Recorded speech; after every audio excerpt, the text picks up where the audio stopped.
যারা রিয়েল লাইফের হিরোরা আসলে রিয়েল লাইফে হিরো, কিন্তু আপনি আসলে দুইখানে হিরো।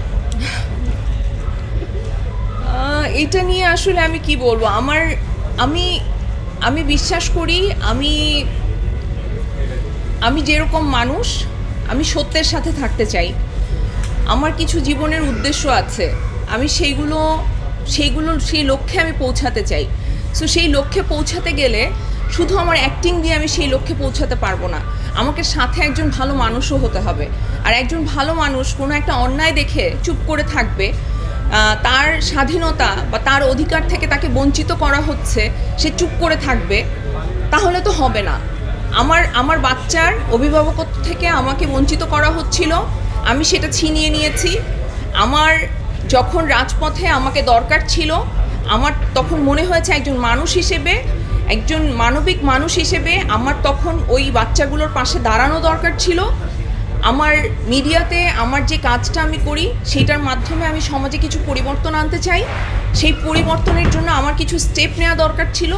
সব কিছুই আমি আসলে আমার উদ্দেশ্যকে লক্ষ্য করেই করছি।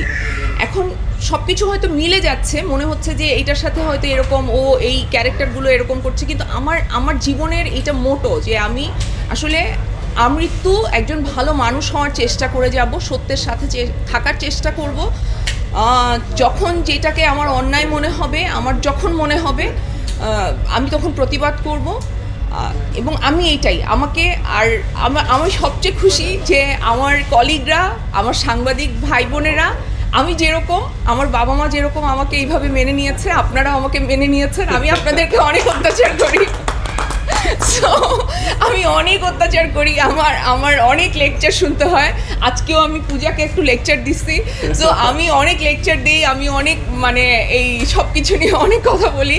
সো আপনারা আমাকে সহ্য করেছেন, আপনারা আমাকে সাপোর্ট করেছেন, আপনাদের জন্য আমি আজকে এইখানে। এবং স্পেশালি আমি বিনোদন সাংবাদিকদের কথা বলতে চাই, আমার জীবনের অনেক কঠিন সময় আপনারা আমার পাশে ছিলেন। আমি হয়তো জীবনে অনেক কিছু অ্যাচিভ করেছি, আমি এখন হয়তো অনেক বড় বড় সাংবাদিকদেরকে চিনি, যাদের সাথে আমার কথা হয়, যোগাযোগ হয়, কিন্তু আমার কোনো বিনোদন সাংবাদিক ভাইরা বলতে পারবে না, বোনরা বলতে পারবে না যে আমাকে ফোন দিয়ে কখনো পায় নাই। বিকজ আমি আপনাদের কাছে কৃতজ্ঞ। আমার খারাপ সময় যারা আমার পাশে ছিল, আমি সেই কৃতজ্ঞতা বোধটা আমার মধ্যে আছে এবং থাকবে আজীবন। Thank you very much. Thank you.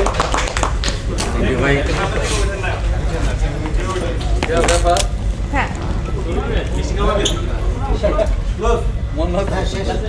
ছবিটা